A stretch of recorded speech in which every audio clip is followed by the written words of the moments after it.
Hebrews, हम Hebrew की पुस्तक पढ़ रहे हैं. Where did we stop? हमने कहां पर खत्म किया था? Hebrews chapter 13. What did we see last time? कौन से विषय के ऊपर हमने देखा था? We saw one particular thing, right? हमने एक particular चीज को हमने देखा था. लोभ, covetousness, right? That is one of the 10 commandments. Do not covet. और हमने वो भी देखा था in different examples from the scripture. हमने बाइबल में से काफी example, because of the lack of time, I'm not going to go and repeat myself, but हमने देखा था this is the 10th commandment. 10 commandments में this is the 10th commandment. तू किसी का घर के ऊपर, किसी की पत्नी के ऊपर, right? किसी का एनिमल्स के ऊपर, उसका जो भेड़ बकरी है उसके ऊपर तू लालच नहीं करना. And I said that many times we see most of the sins happening in this world. It is for 3 reasons. 3 चीजों की वजह से. And one reason is because of the money. Right? Why people lie? Sometimes the money is involved. Right? So why people kill someone? Money is involved. Sometimes it is for the power. Power, सत्ता पाने के लिए. And the third thing is because of the sex or because of the woman. So that Psalms, it's आखिरी जो आज्ञा है वो कहता है किसी का घर, किसी का पत्नी, किसी का भेड़ बकरी. हम किसी का भेड़ बकरी का ऊपर लालच नहीं करता, तो किसी का मर्सिडीज देखेगा तो will say that I need to have this. और वो डिजायर कई बार वो करना वो पाप नहीं है, बट कई बार वो डिजायर इतना बढ़ जाता है that you give that thing more important than God. And that is why Colossians 3:5 उसके अंदर लिखा है it is a form of idolatry. So covetousness and along with that many other sins are called idolatry. So what is that commandment? Commandment number 1. So पहला आज्ञा और 10वां आज्ञा, it is both related to the covetousness, because covetousness is a form of idolatry. So what we should do, what was the moral of the subject at the end? We need to be content by the Lord. हमें परमेश्वर के अंदर संतुष्टि होना चाहिए. That Lord is my God. जिस प्रकार भजन संहिता लिखने वाला कहता है परमेश्वर मेरे साथ है, मैं किसी चीज से डरने का जरूरत नहीं है, because the Lord is with me. So that is what we saw from Hebrews chapter 13 verse 5 to 7. उसका 5 से लेकर 7 वचन तक हमने देखा था. Now we would like to see something, in fact 5 and 6 we saw. We are going to see verse 7. उसका 7वां verse 7 and verse 17. 7 and 17. These are the 2 things we are going to see briefly today. Let's go to the book of Hebrews chapter 13, read verse 7 and 17. तो तुम्हारे अगुवे थे और जिन्होंने तुम्हें परमेश्वर का वचन सुनाया है, उन्हें स्मरण रखो और ध्यान से उनके चाल चलन का अंत देखकर उनके विश्वास का अनुकरण करो. Verse 17. अपने अगुओं की मानो और उनके अधीन रहो, क्योंकि वे उनकी नाई तुम्हारे प्राणों के लिए जागते रहते, जिन्हें लेखा देना पड़ेगा कि वे यह काम आनंद से करें, न कि ठंडी सांस लेकर, क्योंकि इस दशा में तुम्हें कुछ लाभ नहीं. Verse 7 के अंदर लिखा है, जो तुम्हारे अगुवे थे जिन्होंने तुम्हें परमेश्वर का वचन सुनाया, उनको स्मरण करो और ध्यान से उसके चाल चलन का अंत देखकर उनके विश्वास का अनुकरण करो. So we see that, and I'll come to this part, but we see throughout the Bible there is a shepherd and sheep analogy. चरवाहा और उसकी भेड़. You can see that from the Old Testament to the New Testament and the epistles. You will see this analogy throughout the scripture. Basically जो earthly shepherd है, जो जगत में जो चरवाहे है, you can say pastor or a leader of the church. Basically that is what it's talking about. जो तुम्हारे अगुवे है, elders, remember them which have ruled over you. So basically those who taught you the word of God, जिन्होंने तुम्हें ये वचन को सिखाया, whose faith follow considering the end of their conversation. And then verse 17 में लिखा है, अपने अगुओं की आज्ञा मानो और उनके अधीन रहो. So obey the elders and the leadership, और उनके अधीन. Submit yourself to the elders. When we see this might look strange, but if I let you walk through the Old Testament to the New Testament, you will see that how the earthly shepherd fit into the context of the heavenly shepherd. जब हम चरवाहे की बात करते हैं, there is one thing that will come to your mind. Does anybody can say what is that thing? कौन सी वो बात है? हाँ, हम चरवाहा देखते हैं. Psalms 23, bhajan Samhita 23. The Lord is my shepherd. यहोवा मेरा चरवाहा है, मुझे कोई बात की कटी नहीं होगी. I would like you to go there because I want to emphasize something. Go to Psalms 23 verse 1. So first of all, who is the shepherd? यहां पर Psalms 23 में कौन चरवाहा है? द लॉर्ड, यहोवा। In the old testament the Lord is the shepherd, यहोवा मेरा चरवाहा है, उससे मुझे कोई बात की घटी नहीं होगी। Basically the Lord is the one who provides, परमेश्वर है जो मेरी हर एक जरूरत को पूरी करता है। देन ही सेज, तो मुझे हरी चराई में बिठाता है। He make me lie down in a green pasture. एक शीप को क्या चाहिए? The sheep needs to eat the grass, physical food. The Lord is my shepherd and he leads me to the green pasture. वो मुझे हरी चराई में चराता है। He provides, he feeds me, right? एक शीप है, sheep is completely dependent on the shepherd. अगर एक भेड़ है, वो अपने चरवाहे के ऊपर हमेशा डिपेंडेंट रहती है for the food, for the water, for the shelter, for the leadership, right? जहां चरवाहा लेके जाता है, that is where the sheep will follow the shepherd. वो उसके पीछे पीछे चलती है। And that is what it says, वो हरी चराइयों में। तो the Lord is the one who provides. Then वो कहता है मुझे सुखदाई जल के झरने के पास लेके चलता है। Basically it is God who gives me the real piece. वो परमेश्वर ही है जो मुझे सही माने में शांति देता है। People will go and look for the peace in the world. वो संसार में जाकर कोई ना कोई चीजों में पीस ढूंढता है। तो सही माने में जो पीस है वो परमेश्वर के साथ एक रिलेशनशिप होना, परमेश्वर के साथ। That is where Romans 5:1 says, you are justified by faith. तुम विश्वास से परमेश्वर के सामने धर्मी ठहरे। It doesn't end there. Verse 2 it says, now you have an access to God. अब तुम्हें परमेश्वर का, before you were enmity with God, तुम परमेश्वर के सामने जा नहीं सकते थे, but now by faith you can go to God, you can approach God. तुम परमेश्वर के सामने जा सकते हो, एन एक्सेस टू गॉड। साथ ही साथ वो कहता है the peace of God is with you. परमेश्वर का शांति तुम्हारा हृदय में, वो परमेश्वर तुम्हें शांति देता है। That is with the right relationship with God. So the Lord is my shepherd. परमेश्वर मेरा, He provides, He gives peace. Verse 3 वो कहता है वो मेरे जी में जी लाता है और धर्म के मार्ग में मैं अपने नाम की निमित्त मेरी अगुवाई करता है। He leads me, He guides me, He provides, He gives peace, वो शांति देता है।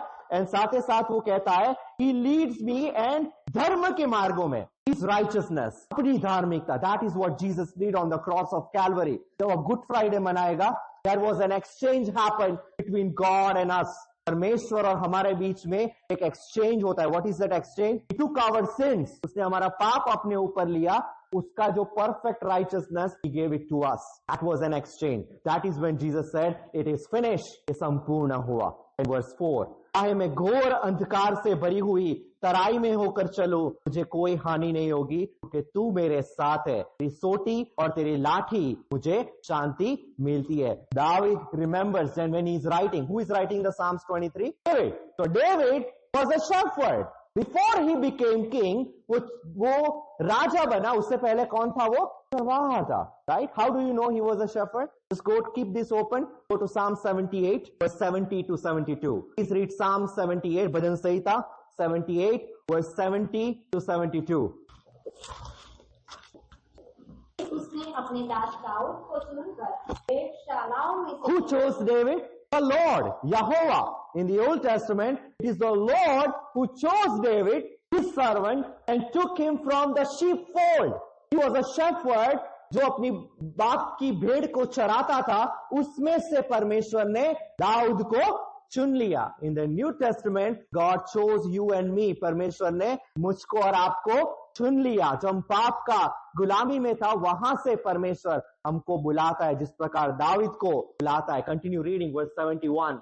उसको बच्चे वाली भेड़ों के पीछे पीछे फिरने से ले आया कि वह उसकी प्रजा याकूब की अर्थात उसके निज बाप इस्राएल की चरवाही। किस चीज के लिए? To feed Jacob. That is also one of the role of a shepherd. एक चरवाहे का काम क्या है? To feed them a physical food, right? In the beginning we saw he provides, then he protects. लाठी उसकी छड़ी, right? Why he has a rod?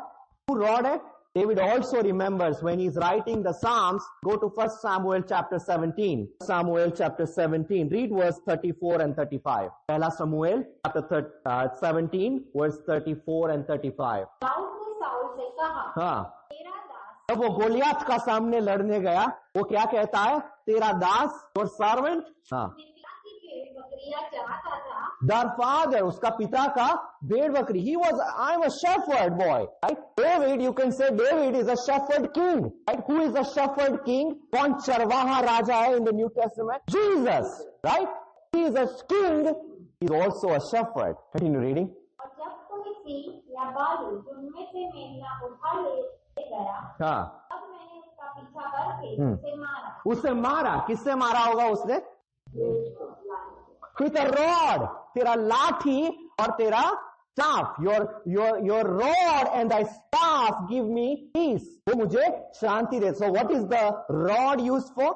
To protect the sheep from the wild animals. उसको जंगली भालू और सिंह से बचाने के लिए. So David, when he's writing the Psalms, he's saying, Lord, you are my shepherd. He's remembering what is the rod. He used to use this rod. Remember this when we go into the New Testament context, because all these things, feeding the sheep, protecting the sheep from the wolf, providing the sheep, all these things you will see, that is what the role of an earthly shepherd is. संसार में आपका ऊपर जो shepherd को रखा, जो leadership में होता है, that is the role. And you see and you can compare what is going on in the churches around the world and what people use this position in the other way around. And you see that that's not how the true shepherd should be. ये चरवाहे का जो काम है, and I'll go into that part also, but you see that लाठी, and what is the staff used for, right? तेरा लाठी और तेरा छड़ी, सोटे और लाठी. What is that staff?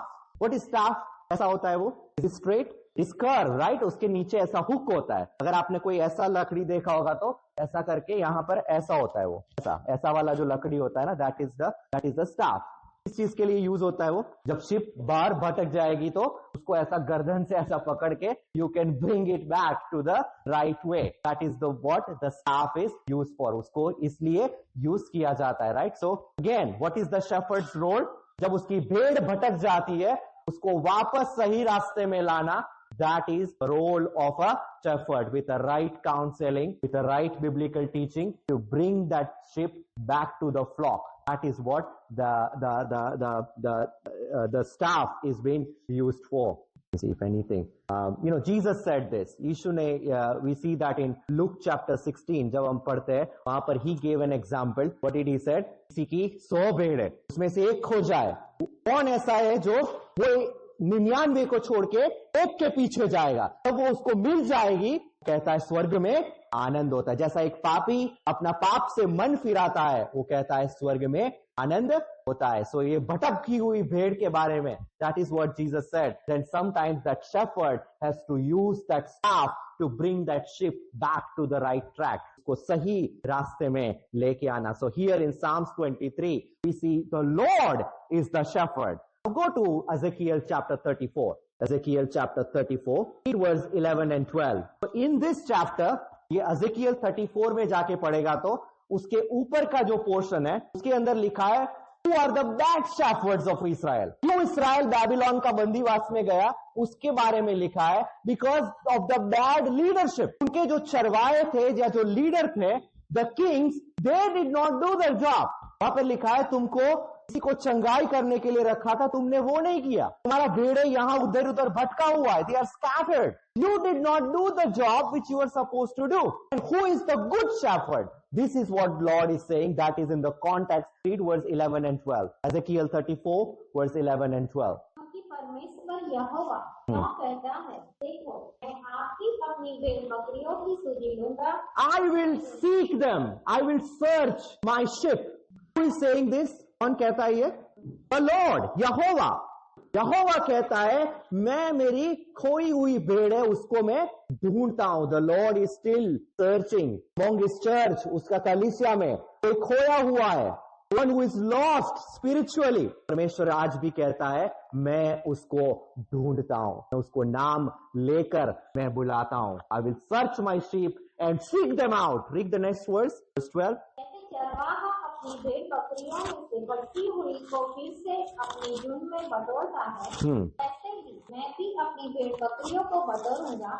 मैं उन्हें उन सब स्थानों से निकाल ले आऊंगा जहाँ जहाँ वे बादल और घोर अंधकार के दिन तितर बितर हो गई। वो तितर बितर है, they are scattered. I will deliver them, I will redeem them and bring them back to the flock. उसको वापस में झुंड में, वापस सही ट्रैक में मैं उसको लेके आऊंगा। This is what God is saying. This is वो कहता है यहोवा मेरा, this is the Lord is saying. उसके बारे में लिखा है that he is the true shepherd in the Old Testament. He is delivering, redeeming people and bringing them back to the right track. In fact, if you read verse 15, उधर लिखा है मैं आप ही अपनी भेड़ बकरियों का चरवाहा होऊंगा. In the Old Testament, you will see that the Lord is portrayed as a shepherd. परमेश्वर उसको कहा है वो एक चरवाहा है. Go to Isaiah chapter 40, verse 11.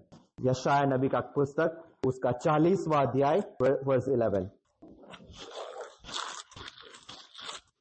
और चरवाहे की नाई अपने झुंड को चराएगा, वह भेड़ों के बच्चों को अंकबार में लिए रहेगा और दूध पिलाने वालियों को धीरे धीरे ले चलेगा. So who is he talking about? किसके बारे में ये बोलता है?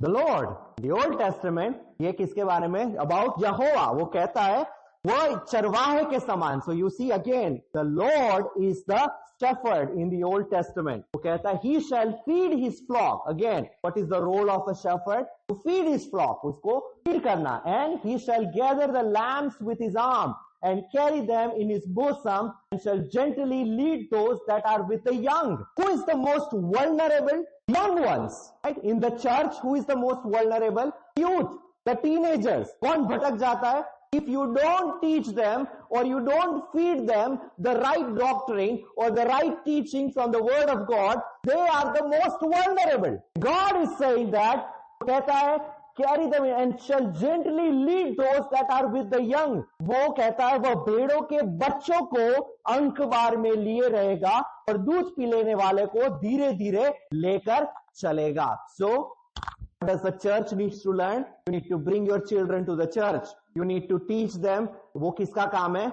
Of course, pastor का काम है, but that is your parents' duty to feed them, to inject them the right teaching. So when they go out into the world, somebody will not indoctrinate them. तो कोई गलत चीज है. That is how the people go. They become atheists. They become agnostic. They go. Islam is spreading all over the world. Because of the lack of attention to the young ones. परमेश्वर कहता है तुम्हारा जो दूध पीने वाला है, तुम्हारा बच्चा है, bring them to me. That is why Jesus said, पर बच्चों को मेरा पास आने दो. Go to आज कौन सा Psalms पढ़ा? I'm not going to read that, but what Psalms that we read today? Psalms 95. कौन सा वचन सबके सामने सब साथ में पढ़ा? 7. क्या लिखता है वहां पर? Again you will see sheep and shepherd analogy. Verse 7. Please read Psalms 95, verse 7. वही हमारा परमेश्वर है. किसके बारे में लिखता है? यहोवा, the Lord in the Old Testament. वही हमारा परमेश्वर है. हम उसकी चराई की प्रजा और उसके हाथ की हम भेड़े हैं. Pray if you hear his voice. अगर वो आपका चरवाहा है, if he is your shepherd, अगर आप उसका आवाज को सुनता है, उसका शब्द को आप सुनता है, लेकिन सुनने के बाद भी नहीं बदलता है, if there is no changing happening to your lifestyle or your life, it is asking you to put off certain things and put on certain things, if that is not happening into your life, then probably you are not his sheep. अब उसका भेड़ नहीं है. Because we are going to go into the New Testament. Jesus in the New Testament in John chapter 10 verse 11, he says, I am the good shepherd. Who was the good shepherd in the Old Testament? The Lord, Jehovah. In the New Testament, Jesus says, I am the good shepherd. Please go to the John chapter 10, read verse 14 and 15. He says, good shepherd gives his life for his sheep. अच्छा चरवाहा कौन है? जो अपनी भेड़ों के लिए अपनी जान देता है. That means he will do anything and everything possible to save his sheep. उसका भेड़ को बचाने के लिए, ताकि किसी का ना. In fact, when you read that parable of 100 sheep in book of Matthew chapter 18, at the end it will say, क्योंकि पिता का इच्छा है कोई भी नाश ना हो. कोई भी उसका जो भेड़ है, any sheep should not destroy. उसका नाश हर एक व्यक्ति परमेश्वर को जाने और अनंत जीवन को पाए. Read verse 14 and 15, John chapter 10. अच्छा चरवाहा मैं हूँ, इस तरह पिता मुझे जानता है और मैं पिता को जानता हूँ, Yeah.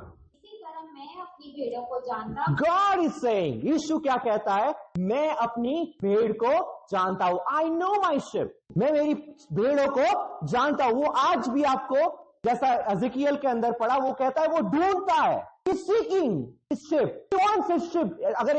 अगर एक चरवाहा है, वो क्या ध्यान रखता है? At the end of the day, all his sheep comes back to him. उसकी जितनी भी भेड़ है, 50 है तो 50 की 50 वापस वो गेट में से अंदर आनी है. If one doesn't come back, he will go and find. वो कहता है मेरी शब्द, मेरी भेड़, अपनी भेड़ों को जानता हूं और वो मुझे जानती है. Do you know your shepherd? क्या आप वो यीशु को जानता है पर्सनली? You know him? आप वो उद्धार पाया हुआ व्यक्ति है? If no, then God is speaking to you this morning. For any reason, if you're not taking the Lord's Supper, God is speaking to you this morning. कहता है अगर आज तुम मेरा शब्द सुनो, not be proud. Verse 27 in the same John chapter 10. मेरी भेड़ें मेरा शब्द सुनती है और मैं उन्हें जानता हूँ. मेरी भेड़ें मेरा शब्द सुनती है और मैं उसको जानता हूं. And then it says वो मेरे पीछे पीछे चलती है. My sheep follow me. You following Jesus this morning? आप यीशु का पीछे चलने वाला लोग है. You truly his sheep? Is he your shepherd? कहता है मेरी जो शिप है, verse 28, मैं उन्हें अनंत जीवन देता हूं. I give them the eternal life. Basically, this word proves that he is God in flesh. वो खुद परमेश्वर है. क्योंकि in the Old Testament we see God gives eternal life. In the New Testament Jesus comes and say, you are my sheep. I give you eternal life if you are following me. अगर तुम मेरे पीछे चलने वाले लोग हो तो. Right? We'll go to the earthly shepherd. You know, there are many other places. In fact, in Hebrews chapter 13, go to verse 20. Jesus is called great shepherd. Not only a good shepherd, but a great shepherd. Please read that one also. Hebrews chapter 13, verse 20.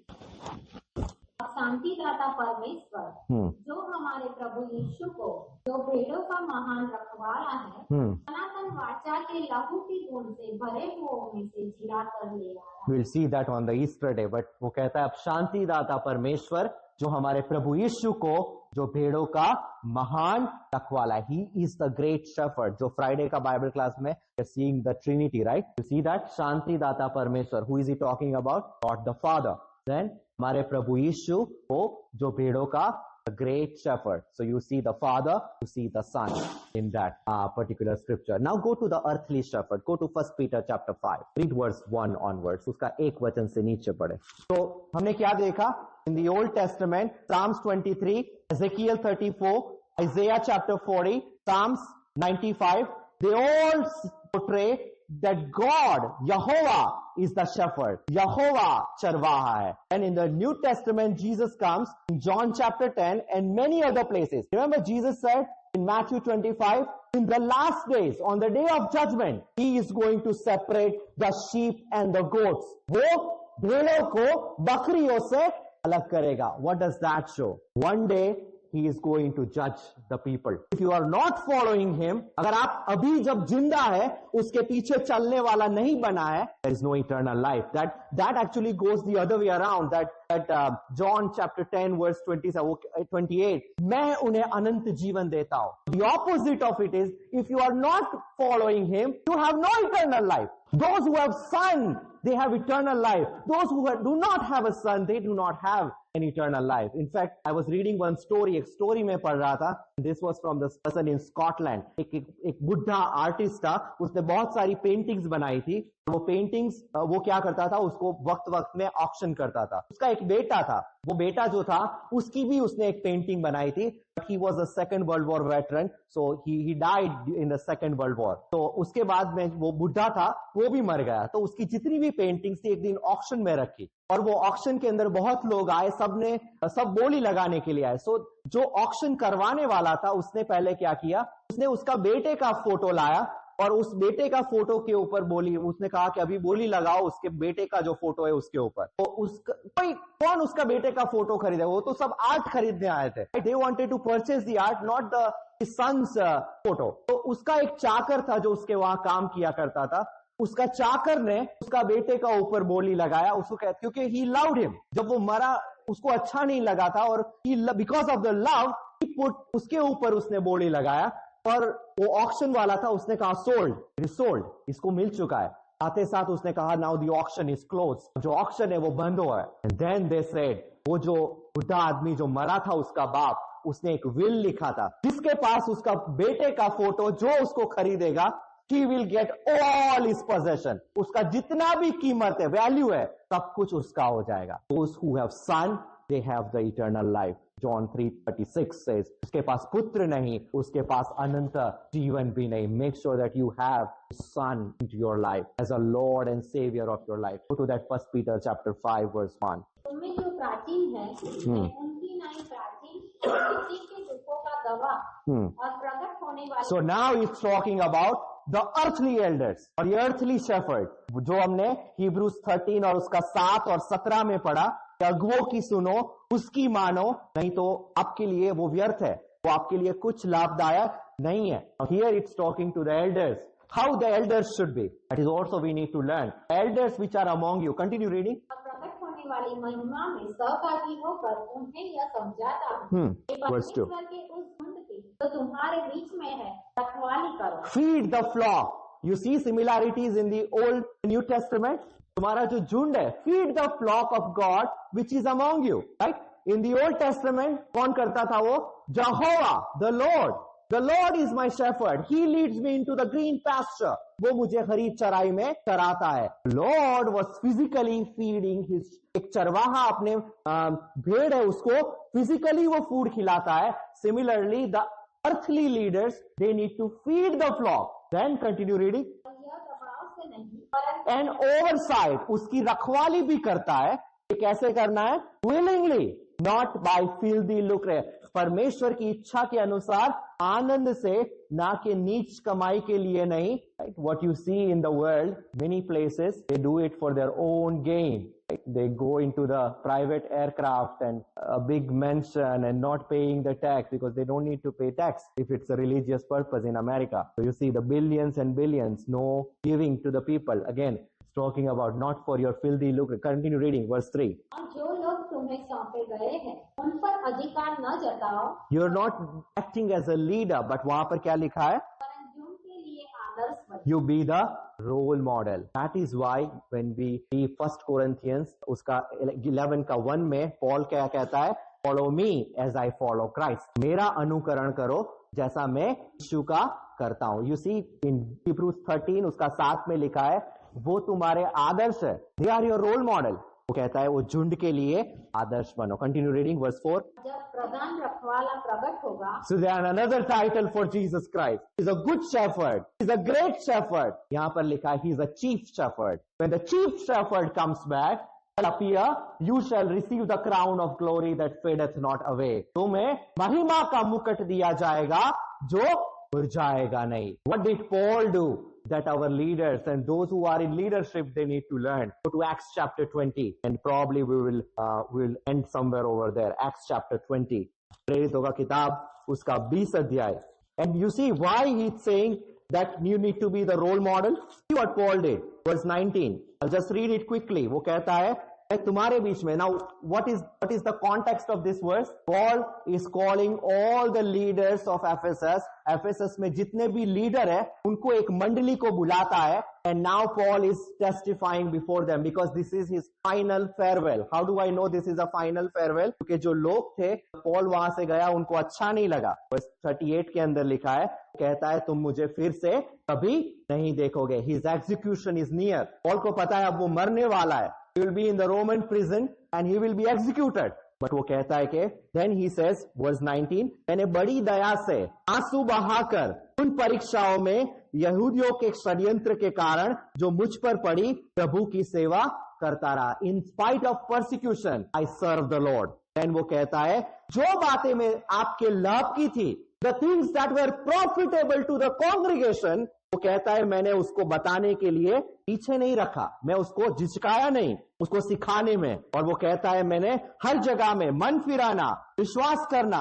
साथ verse 33, that is the key one. वो कहता है मैंने किसी के चांदी या सोने या कपड़े का लालच नहीं किया. That is how Paul served, and that is how Paul can confidently said in 1 Corinthians 11:1, he said, imitate me as I imitate the Lord. But verse 28 is the key. That is why I ask you to go into this one. Please read verse 28. इसीलिए अपनी और पूरे झुंड की चौकसी This is करो। to the earthly shepherds. वो कहता है अपने और अपने झुंड की चौकसी करो.